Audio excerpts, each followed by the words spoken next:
আসসালামু আলাইকুম এসএসসি 26 এবং 27 ব্যাচ। আজকের ভিডিওতে তোমাদের রাইট ফর্ম অফ ভার্বস এই টপিকের উপর একটা বোর্ড প্রশ্ন সলভ করাবো, যেটি ঢাকা বোর্ড 2025-এ এসেছে। আমি আশাবাদী এই বোর্ড প্রশ্ন সলভের মাধ্যমে তোমার একটু হলেও উপকার আসবে, তুমি অনেক কিছু শর্টকাট টেকনিক দেখতে পারবা। আমি রিকোয়েস্ট করব এই ভিডিওটি অবশ্যই সম্পূর্ণ দেখবা, দেখার পর যে শর্টকাট টেকনিকগুলো আমি দেখিয়ে দিব সেগুলো অবশ্যই নোট ডাউন করবা। এরপর আমাকে বলবা তোমার যদি রাইট ফর্ম অফ ভার্বে এক্সপার্ট না হো। তো চলো আমরা স্টার্ট করি। তো দেখা যাচ্ছে আওয়ার অ্যানুয়াল প্রাইজ গিভিং সিরামনি। তবে তার আগে আমি পেজটা পড়ার আগে তোমাদের তো জানা রয়েছে একটা প্রশ্ন তোমার দুই টাইপের হয়, একটা অতীতের ঘটনা সম্বলিত আর একটা বর্তমান ঘটনা সম্বলিত।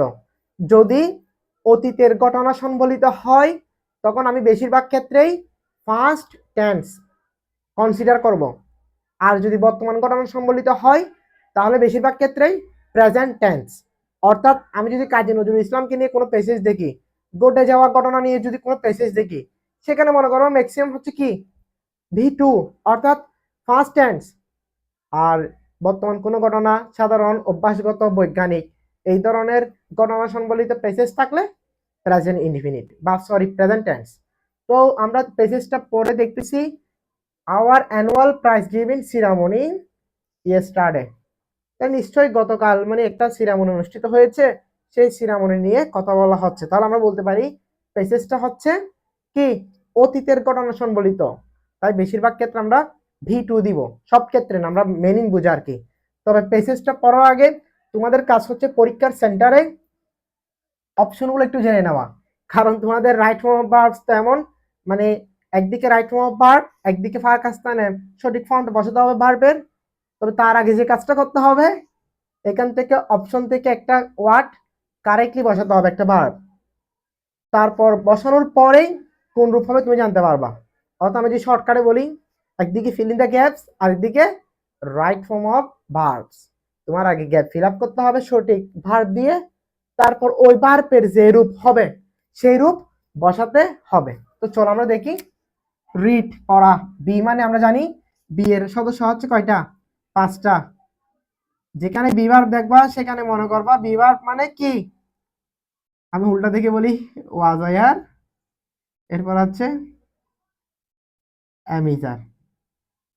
তো আমরা জানি ওয়াজ ওয়ার হচ্ছে কি ফার্স্টের, আর অ্যামিজার হচ্ছে প্রেজেন্টের। তাহলে আমরা এই 5টা ওয়ার্ডই বি ভার্বে মনে করব। এরপর কাম মানে আসা জানি, প্রেসাইড মানে সভাপতি। ওই যে আমরা প্রেসিডেন্ট বলি না, প্রেসিডেন্টের প্রেসাইড মানে ভার্ব ফর্ম, প্রেসিডেন্ট একটা নাউন, প্রেসিডেন্টের ভার্ব ফর্ম হচ্ছে প্রেসাইড। বিগেইন জানা আছে স্টার্ট, ডেকোরেট সাজানো, টেক নেওয়া, ডেলিভার প্রদান করা জানি আমরা, অ্যাডভাইস মানে উপদেশ দেওয়া, এগুলো আমরা জানি। অর্থ যেহেতু জানি ওয়ার্ডের ভার্বের, এবার আমরা স্টার্ট করি। আওয়ার অ্যানুয়াল প্রাইজ গিভিং সিরামনি মানে আমাদের বার্ষিক প্রাইজ গিভিং সিরামনি, বার্ষিক পুরস্কার বিতরণ অনুষ্ঠান ড্যাশ অফ ইয়েস্টারডে। তাহলে গতকাল আমাদের বার্ষিক পুরস্কার বিতরণী অনুষ্ঠান কি হয়েছে, অনুষ্ঠিত হয়েছে এমনই বোঝাই। আর তাছাড়া এটা একটা অফ, অফ এর আগে কোনটা হবে, যেটা হবে না কেন আমাদের অর্থ মিলতে হবে। মানে গতকাল পুরস্কার বিতরণ অনুষ্ঠান শুরু হয়েছিল এমনই তো বোঝাচ্ছে, তাই না, বা অনুষ্ঠিত হয়েছিল। তাহলে এই অনুষ্ঠিত হওয়া এটা মিলানোর জন্য কোন ওয়ার্ডটা নেওয়া যায়, রিড। এই যে কাম, কেন কাম বলতেছি, এই যেহেতু একটা অফ আছে, এটা একটা গ্রুপ ভার্ব, এটা কিছু করার নাই, মুখস্থ রাখতে হবে। কাম অফ মানে অনুষ্ঠিত হওয়া, এটার অর্থ হচ্ছে অনুষ্ঠিত হওয়া। এই যে কাম অফ, আমি তোমাদেরকে গ্রুপ ভার্বের লিস্টটা পেজে পোস্ট করে দিব, তোমরা দেখতে পারবা। ওকে, মানে অনেকগুলো গ্রুপ ভার্ব রয়েছে, এগুলো অর্থ সহ রয়েছে, তাহলে তোমরা বুঝতে পারবা। তাহলে আমাকে এখানে অফ দিবে, এটা দিয়ে দিবে না, তার মানে আমরা অবশ্যই সেখানে কি নিব, কামটা নিব। তাহলে এটার অর্থ দাঁড়াবে অনুষ্ঠিত হওয়া। তাহলে আমরা কাম অফ মানে অনুষ্ঠিত হওয়া জানি, এখানে যেহেতু অনুষ্ঠিত হয়েছিল তাই কাম অফ না লিখে আমরা B2 নিব, অতীত হয়েছিল বোঝাচ্ছে, তাই আমরা কেম অফ। তাহলে আমরা 1 নাম্বারটা ক্লিয়ার, কেম অফ ইয়েস্টারডে মানে গতকাল অনুষ্ঠিত হয়েছিল। তোমরা গ্রুপ ভার্বের লিস্ট দিলে এগুলো দেখে নিবা। এরপর we dash our school campus very nicely, এটা সবাই জানবে মানে কি আমাদের স্কুল ক্যাম্পাস ভেরি নাইসলি, খুব সুন্দরভাবে কি করছি, করেছি না, প্রেসাইড না, বিগেন না, এই ডেকোরেট, সাজানো। আমাদের স্কুল ক্যাম্পাস নাইসলি সাজিয়েছি, অতীতের, তাই ভি টু হবে ফার্স্ট টেন্স অনুযায়ী আর কি, ফার্স্ট ইনডিফিনিট। তোমরা যারা টেন্সে দুর্বল, তোমরা টেন্সের 12টা স্ট্রাকচার মুখস্থ করে আসবা। টেন্স না বুঝলে এই রাইট ফর্ম অফ ভার্বস তোমার জন্য না, কারণ টেন্স অবশ্যই বুঝতে পার, কিছু জানো না জানো, টেন্স অবশ্যই লাগবে। তাহলে আমরা এখানে বি টু নিব। বি টু কারণ অতীত, ডেকোরেটেড কি হবে, ডেকোরেটেড, তোমরা বুঝে নিবে, এটা হচ্ছে decorated. B number decorated our school campus very nicely. The ceremony, তাহলে মানে অনুষ্ঠানটি কি, ড্যাশ অ্যাট 3 PM, 3টায় কি শুরু হয়েছে।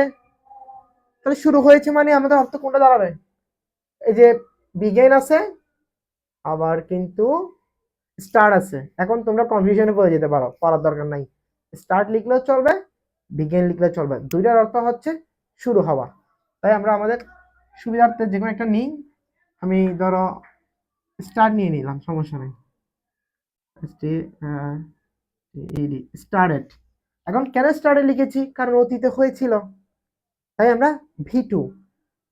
তাহলে দ্য সিরামনি স্টার্টেড, শুরু হয়েছিল at 3 PM, our headmaster dash over the function. Over the function মানে কাজকর্ম আর কি, কার্যক্রম। তাহলে আওয়ার হেডমাস্টার কি করছে, কার্যক্রমগুলো, সরি কার্যক্রমের উপর, এই যে ওভার দ্য ফাংশন মানে, ওভার দ্য ফাংশন মানে কার্যক্রমের উপর বা ফাংশনের উপর কি করেছে, করেছে হবে না, উপদেশ দিয়েছে হবে না, ওই যে প্রেসাইড, সভাপতিত্ব করা। তাহলে কার্যক্রমের উপর আমাদের হেডমাস্টার সভাপতিত্ব করেছেন। তাহলে যেহেতু অতীত, প্রেসাইডেড, আমরা কি লিখব, প্রেসাইডেড। ওকে, আজান দিয়ে তো দিচ্ছে, জাস্ট একটা মিনিট বিরতি নিব, আমি ভিডিওটা পজ করব।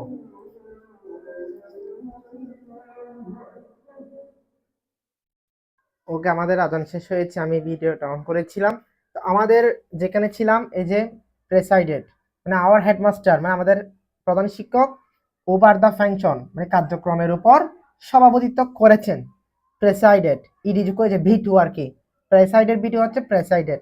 এরপর অ্যান্ড দ্য এডুকেশন মিনিস্টার, শিক্ষামন্ত্রী ড্যাশ দ্য চিফ গেস্ট, তাহলে প্রধান অতিথি কি, শিক্ষা, আমাদের কি বলেছে, এডুকেশন মিনিস্টার মানে শিক্ষামন্ত্রী কি ছিল, প্রধান অতিথি ছিলেন।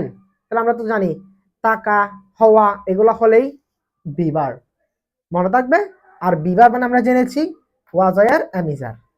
এখন প্রশ্ন, এখানে কি ওয়াজায়ার থেকে একটা বসাবো নাকি অ্যামিজার থেকে, সেটা অবশ্যই তোমরা বুঝে গেছো, কারণ যেহেতু প্রেসেসটা অতীতের যেহেতু, সেহেতু আমরা ওয়াজায়ার থেকে একটা নিব। কোনটা নিব, দ্য এডুকেশন মিনিস্টারের সাথে ওয়াজ যাবে নাকি ওয়ার যাবে, এটা যেহেতু থার্ড পারসন সিঙ্গুলার, তাই আমরা ওয়াজ নিব। তাহলে the education minister was the chief guest, the function কার্যক্রমগুলো ড্যাশ উইথ দ্য রিসাইটেশন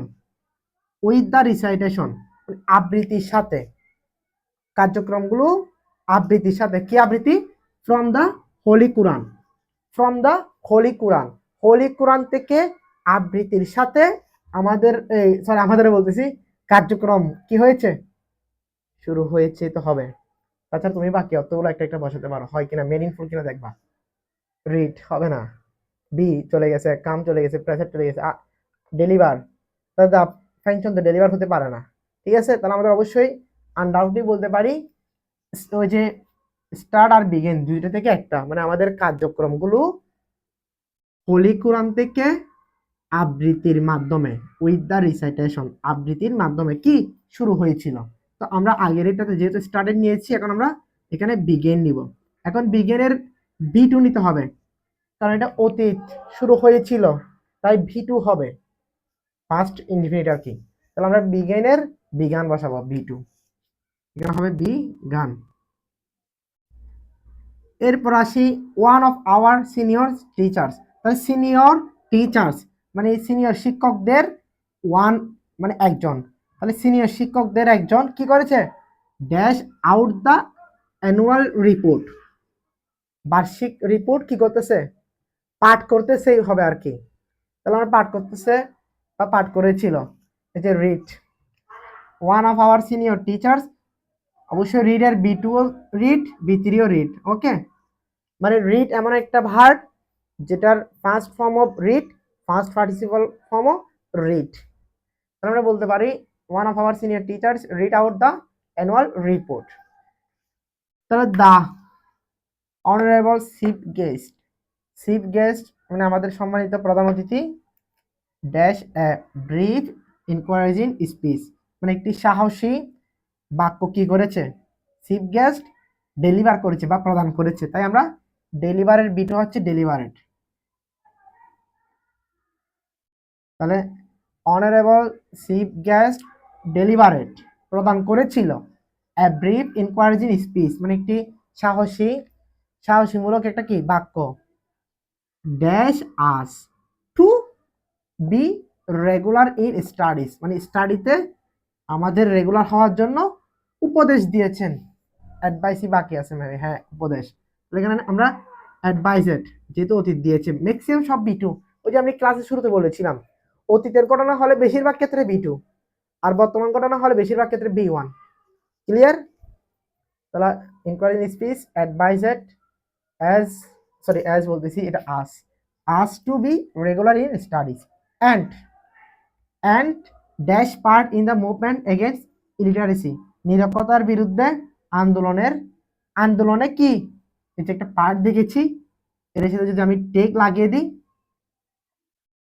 মানে টেক এটার সাথে পার্ট, তাহলে অংশ নেওয়া, এটা একটা গ্রুপ ভার্ব, এটা একটা কি গ্রুপ ভার্ব। তাহলে আমাদের অর্থ তো যাই, মানে ইলিটারেসির বিরুদ্ধে আন্দোলনে অংশ নিতে বলেছেন। তাহলে আমরা টেক পার্ট তো লিখতেই পারি, যেহেতু পার্টটা আছে টেকই হবে এখানে কনফার্ম, ওই যে গ্রুপ ভার্ব এটার মতো। এখন কি আমরা টেক পার্ট লিখবো না, টেকের বি2 হচ্ছে টুক পার্ট। তো তোমাদের এসএসসি তে রাইট ফর্ম অফ পার্টস একটু কঠিন বলতেছি তুলনামূলক, এইচএসসি তে তোমার গ্যাপস এর পাশে কিন্তু ভার্বটা দিয়ে দেয়, মানে ব্র্যাকেট দিয়ে। তাহলে তোমার তখন শুধুমাত্র ওই ভার্বের সঠিক ফর্মটা গ্যাপসে বসাতে হচ্ছে। কিন্তু এসএসসি তে তোমাদের এই টপিকে ফিল ইন দ্য গ্যাপসও একসাথে, এরপর রাইট ফর্ম অফ ভার্ব, মানে আগে তোমার সঠিক ভার্বটা কোথায় বসবে সেটা বুঝতে হচ্ছে, বোঝার পর অর্থ বুঝে তোমার সঠিক ফর্মটা নিতে হচ্ছে ভার্বের, মানে এক প্রশ্নে দুই কাজ। তো সমস্যা নাই, তোমরা বেশি বেশি বোর্ড প্রশ্ন সলভ করবা। আমি কিন্তু তোমাদের রাইট ফর্ম অফ ভার্বের রুলস গুলো আলোচনা করেছিলাম, যারা রুলস এর ক্লাসগুলো করো নাই আমাদের প্লেলিস্ট চেক করে রুলস এর ক্লাসগুলো করে নিবা। আর এভাবে 4-5টা বোর্ড প্রশ্ন সলভ করলে আশা করি তোমার আয়ত্তে এসে যাবে তোমাদের। তো আমি আজকে একটি বোর্ড প্রশ্ন সলভ করেছি, নেক্সট আরো 2-3টা বোর্ড প্রশ্ন সলভ করার পর অন্য একটি টপিকে যাব। ওকে, এই পর্যন্ত সবাই ভালো থাকবা, সুস্থ থাকবা, দেখা হবে পরবর্তী ক্লাসে। আল্লাহ হাফেজ।